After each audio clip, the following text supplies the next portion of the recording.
कुछ अनसुनी कुछ अनकही कहानियां। हर कहानी कुछ कहती है। आइए सुनते हैं आज की कहानी क्या कहती है। सच्ची शिक्षा। एक समय की बात है, किसी जंगल में एक साधु महात्मा का आश्रम था।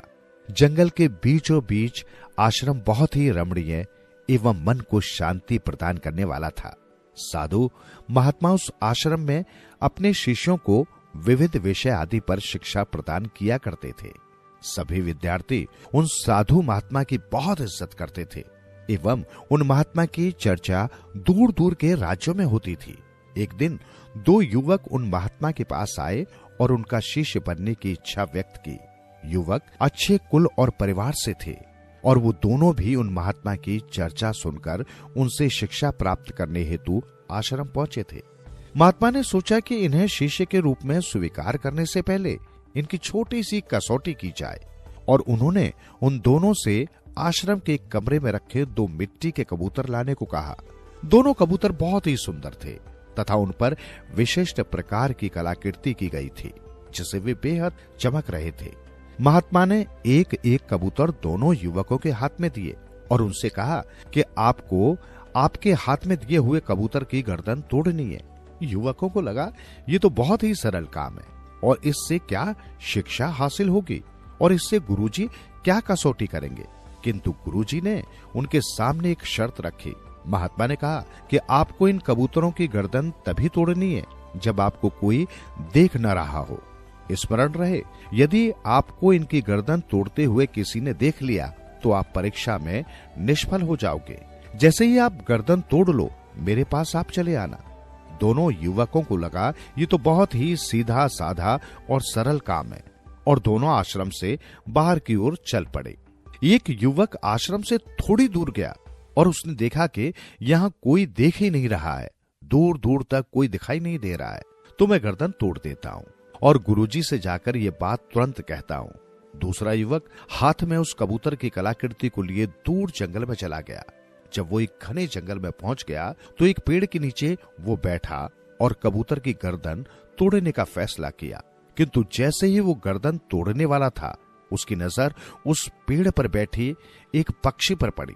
तो उसने सोचा कि अगर मैं यहाँ गर्दन तोड़ दूंगा तो ये पक्षी मुझे देख रहा है, मुझे कोई और तरीका अपनाना होगा। कुछ विचार करने के बाद वो युवक पास की झाड़ियों में जाकर छुप गया।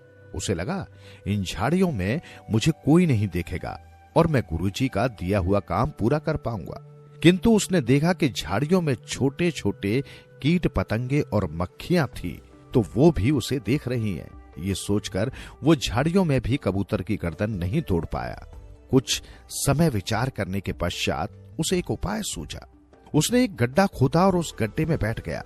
अब उसे लगा कि मुझे कोई नहीं देख रहा है, तो उसने उस कबूतर की कलाकृति की गर्दन तोड़ने का फैसला लिया।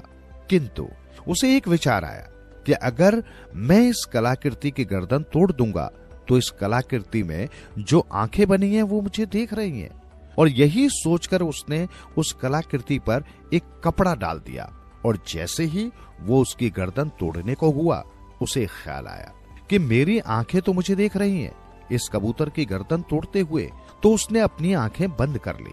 अब युवक को ना ही कलाकृति की आंखें देख रही हैं, न उसकी खुद की आंखें उसे देख रही हैं। और वो जैसे ही गर्दन तोड़ने को हुआ, मानो उसके अंदर से आवाज उठी कि अरे मैं तो देख रहा हूं, और वो आवाज उसके हृदय की थी। मैं तो देख रहा हूं। अब वो युवक पूर्णतः समझ गया कि गुरुजी की कसौटी किस शिक्षा की तरफ इशारा कर रही है। वो युवक उस कबूतर की कलाकृति को लेकर गुरुजी के पास पहुंचा और उनसे कहा, क्षमा कीजिए गुरुजी, मैं आपकी दी हुई कसौटी पूर्ण नहीं कर पाया, क्योंकि हर समय कोई न कोई मुझे देख ही रहा था। अंत में मुझे आभास हुआ कि अगर बाहरी दुनिया मुझे नहीं देख रही तो मेरे भीतर बैठी हुई अंतरात्मा तो मुझे हमेशा देख रही है। इसी कारणवश गुरुजी, मैं आपकी कसौटी पूरी नहीं कर पाया। इस बात के लिए मैं आपसे क्षमा प्रार्थी हूं। गुरुजी ने कहा, हे नवयुवक, तुम इस कसौटी में असफल नहीं किंतु पूर्णतः सफल हुए हो, और यही शिक्षा इस कसौटी के माध्यम से मैं आप दोनों को देना चाहता था। हर एक मनुष्य को ये स्मरण रखना चाहिए कि हमारी हर एक क्रिया और कर्म पर परमात्मा की नजर है। कोई भी कार्य उस अपार शक्ति से छुपा हुआ नहीं है। इसलिए कोई भी कार्य अगर इस बात को ध्यान में रख कर किया जाएगा तो अनुचित कार्य करने से पहले हमारे कदम स्वयं रुक जाएंगे। सुनते रहो दिल से यूं ही कहानियां।